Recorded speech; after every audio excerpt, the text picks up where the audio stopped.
Bismillahirrahmanirrahim. Assalamualaikum warahmatullahi wabarakatuh. Senang sekali pada kesempatan hari ini bisa diberikan kesempatan untuk memperkenalkan diri. Yang pertama-tama perkenalkan, nama saya Nur Hikmah SPD MPD, sebagai dosen pada Fakultas Keguruan Ilmu Pendidikan pada jurusan Pendidikan Bahasa Indonesia di Universitas Muhammadiyah Sorong.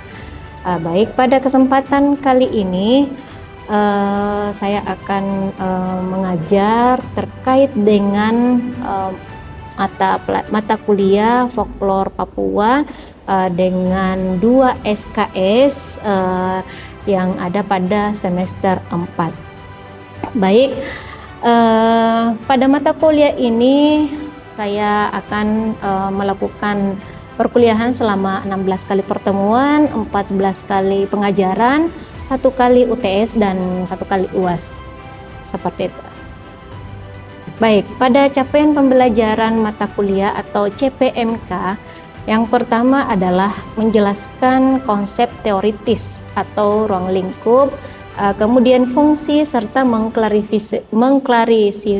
mengklasifikasikan genre folklore, lisan sebagai lisan dan bukan lisan secara umum sebagai landasan teoritis. Kemudian CPMK yang kedua mengidentifikasi karakteristik unik, variasi ragam, dan persebaran tradisi lisan atau folklore khas suku-suku di tanah Papua seperti mitos, asal-usul cerita rakyat, nyanyian, adat, dan seni atau tradisi. Kemudian CPMK yang ketiga menganalisis struktur naratif, fungsi sosial dan filosofi, serta moral dan kearifan lokal yang terjadi di khususnya Papua ini. Kemudian CPMK yang keempat adalah merancang dan menyusun proposal panduan kerja lapangan atau etnografis yang etis untuk mendokumentasikan atau merekam dan menginventarisasikan tradisi lisan yang hampir punah di masyarakat Papua. Kemudian CPMK yang kelima adalah mentransformasikan hasil kajian folklore Papua menjadi produk kreatif yang inovatif atau bahan ajar, misalnya materi pembelajaran membaca menulis di sekolah pada materi pengajaran BIPA atau Bahasa Indonesia Penutur Asing. Adapun sub CPMK-nya adalah sebagai kemampuan akhir diharapkan yang pertama adalah mahasiswa mampu menjelaskan definisi, ciri-ciri, fungsi, serta mengklasifikasikan 3 genre besar folklore seperti lisan, sebagian lisan, bukan lisan, secara tepatnya berdasarkan teori para ahli. Kemudian sub CPMK yang kedua adalah bahwa mahasiswa mampu memetakan keragaman budaya wilayah, adat, dan karakteristik sosial masyarakat Papua sebagai latar belakang lahirnya tradisi lisan setempat.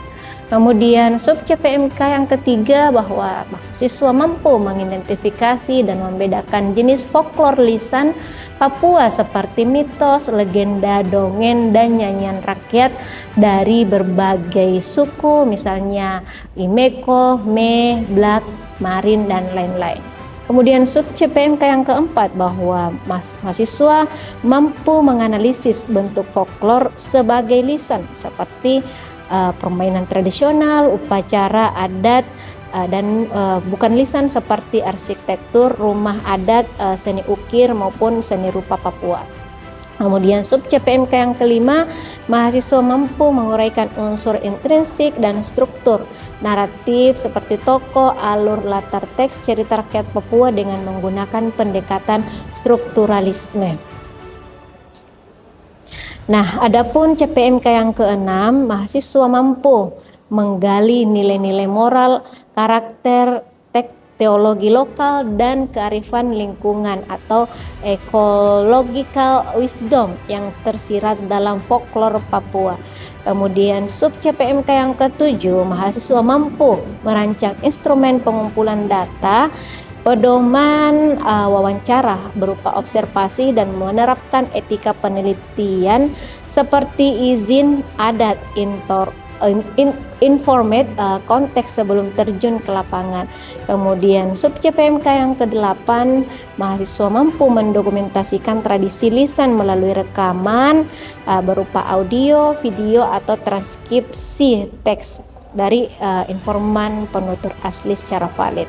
Kemudian sub CPMK yang ke-9, mahasiswa mampu merancang skenario dalam mengintegrasikan folklore Papua ke dalam materi sastra atau materi pengajaran bahasa Indonesia bagi penutur asing atau BIPA.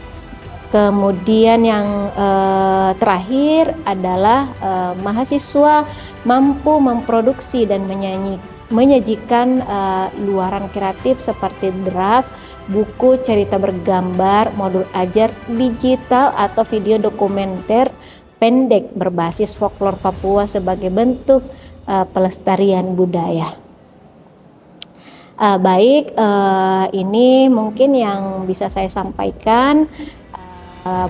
Saya harap mahasiswa turut berpartisipasi dalam perkuliahan dengan baik dan benar agar CPMK yang terdapat pada mata kuliah ini berjalan dengan lancar. Sekian. Baik, Assalamualaikum warahmatullahi wabarakatuh. Waalaikumsalam warahmatullahi wabarakatuh. Baik, kali ini kita masuk di pertemuan kelima terkait dengan mata kuliah folklore Papua. Nah, oke, sebelum kita memulai pelajaran, marilah kita berdoa bersama-sama menurut keyakinan masing-masing. Berdoa dimulai.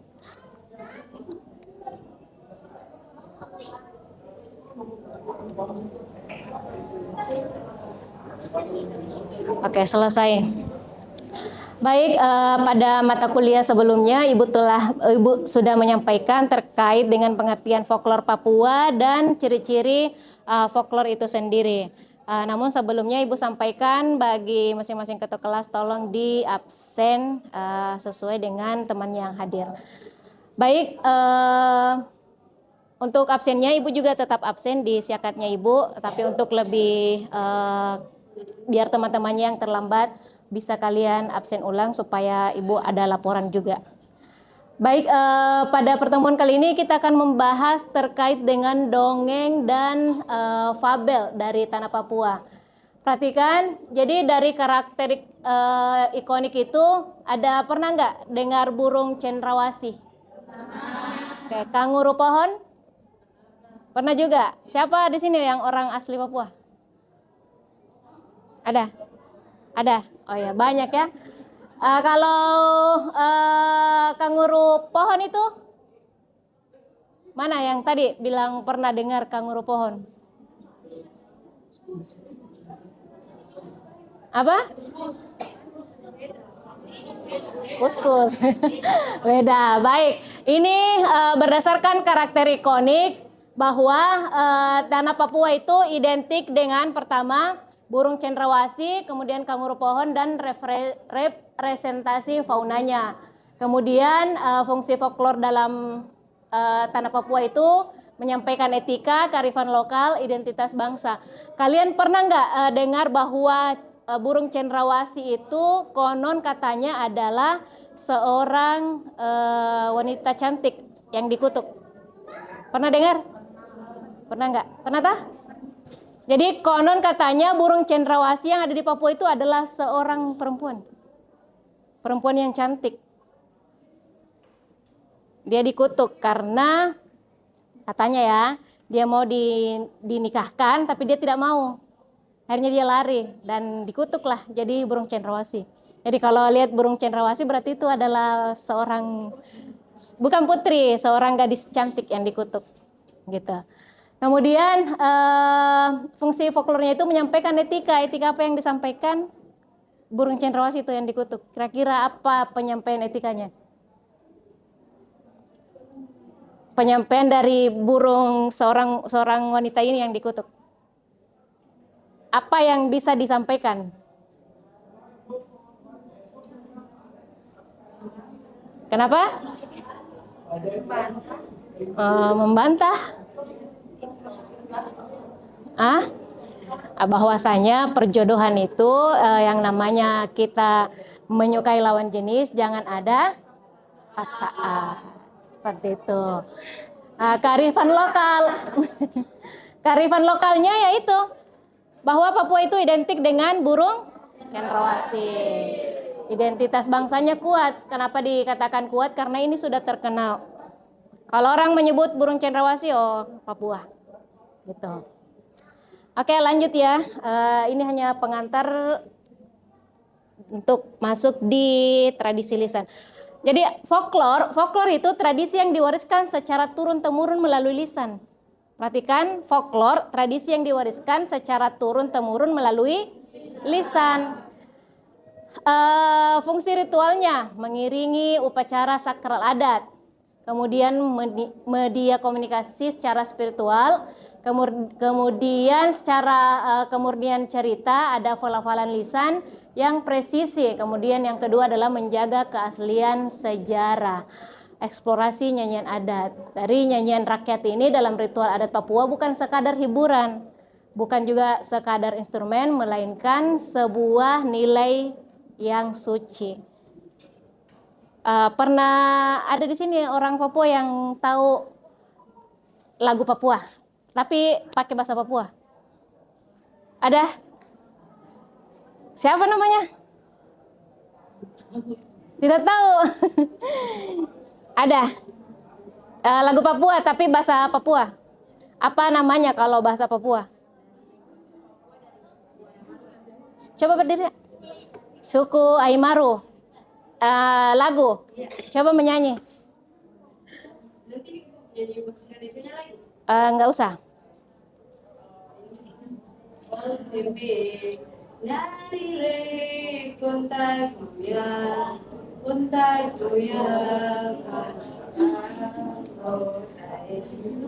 oh timi taja nari re kontai puya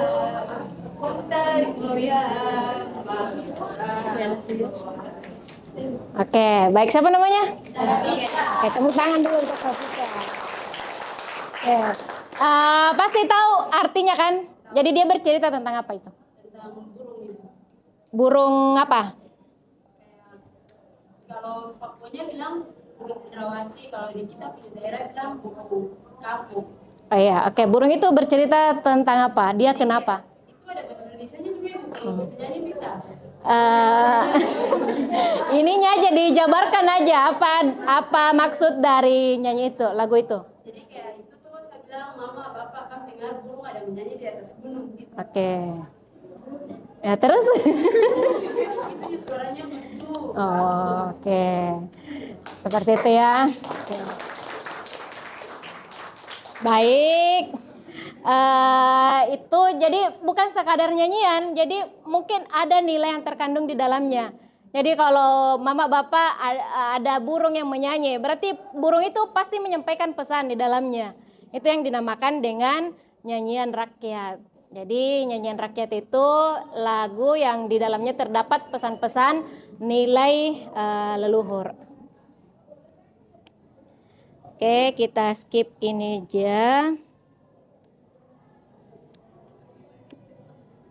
Nah, pada folklore Papua ini kita bisa melihat dari 4 aspek. Yang pertama adalah letak geografis itu sendiri. Jadi tiap-tiap daerah itu mempunyai folklore tersendiri, cerita rakyat tersendiri. Kalau di Papua, apa sih yang batu menangis itu? Apa sih yang ada entah? Yang di daerah mana itu? Bukan, dia di Papua tapi dia batu menangis itu. Raja Ampat. Nah, itu kan konon katanya adalah seorang perempuan ya. Seorang perempuan. Itu gimana? Ada nggak yang tahu ceritanya?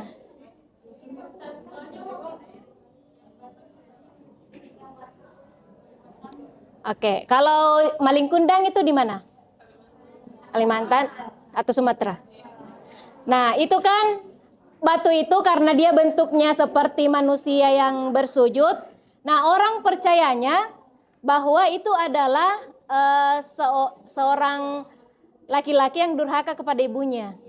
Karena yang tadinya dia miskin, dia menjalani kehidupan bersama ibunya, tapi ketika dia pergi merantau dan akhirnya dia sukses di tanah rantau, kembali membawa istrinya, karena dia karena malu mengakui ibunya yang tua, kemudian pakaiannya lusuh, akhirnya tidak mengakui. Akhirnya karena ibunya merasa sakit hati, dikutuklah jadi batu. Nah, itu cerita, belum tentu kebenarannya. Nah, folklore ini bisa dilihat dari narasi wilayah geografis. Cerita Papua terbagi antara wilayah pegunungan sakral yang mistis dan pesisir dinamis. Jadi tiap-tiap meskipun masih daerah Papua, tapi tiap-tiap letak geografis itu punya cerita masing-masing.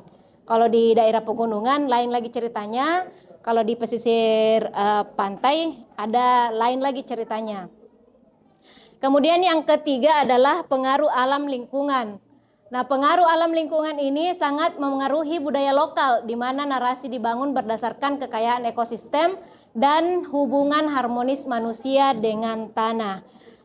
Oke, selanjutnya adalah nilai spiritual. Nilai spiritual di sini nilai yang mendalami menjadi identitas bangsa, mencerminkan kepercayaan lokal yang diwariskan secara turun-temurun. Baju adat Papua, apa namanya? Koteka. Koteka. Ada yang tahu sejarah koteka? Kenapa Papua identik dengan koteka? Ada yang tahu? Siapa lagi namanya tadi yang pakai baju kuning? Siapa? Sarafika. Kalau saya pernah lihat itu waktu masih sekolah, ada satu daerah di Papua, itu kalau salah satu anggota keluarganya dalam keluarga inti meninggal, itu dipotong ibu jarinya. Itu di mana? Wamena. Masih dijalankan seperti itu.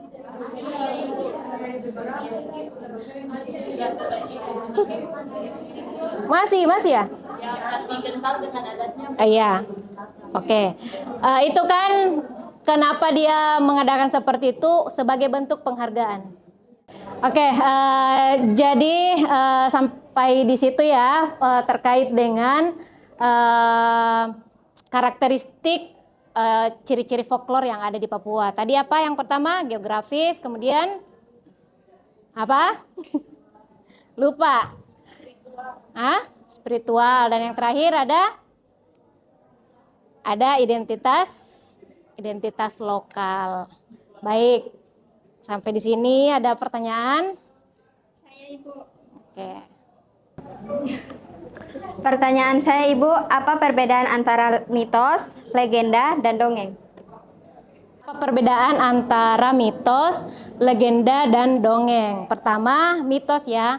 Mitos itu adalah dianggap sebagai cerita suci. Cerita suci yang ada kaitannya dengan kepercayaan masing-masing tempat. Misal dewa, ataupun roh, ataupun sesuatu yang mistik.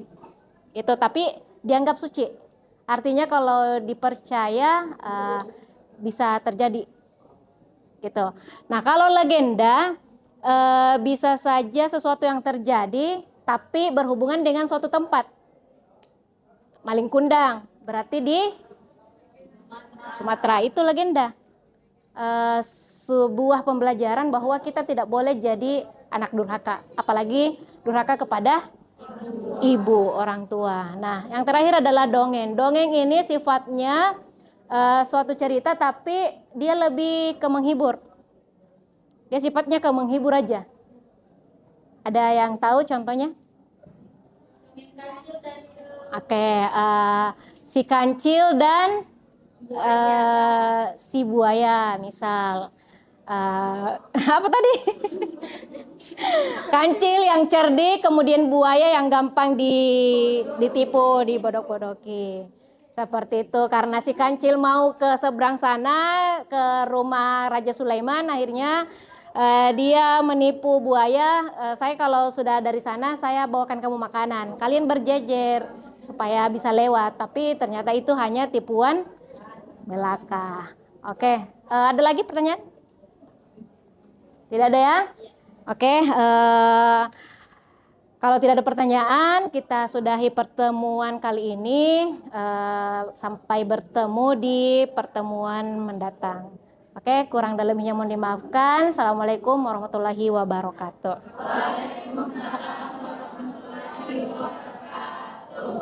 Baik, pada mata kuliah Folklor Papua ini keanekaragaman budaya, pandangan agama dan kepercayaan serta pendapat atau temuan orisinal dari orang lain itu kita harus hargai, termasuk pada kearifan lokal yang ada di Papua ini sendiri.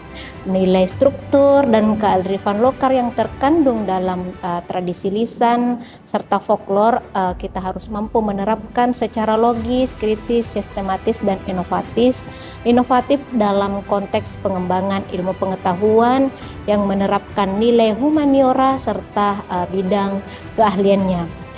Di sisi lain, bahwa mentransformasikan dan mengintegrasikan nilai folklor Papua ke dalam bentuk produk kearifan kreatif dan atau materi juga sangat perlu. Baik, inilah yang sempat saya sampaikan, kurang dan lebihnya mohon dimaafkan, dan terima kasih. Saya tutup dengan ucapan wassalamualaikum warahmatullahi wabarakatuh.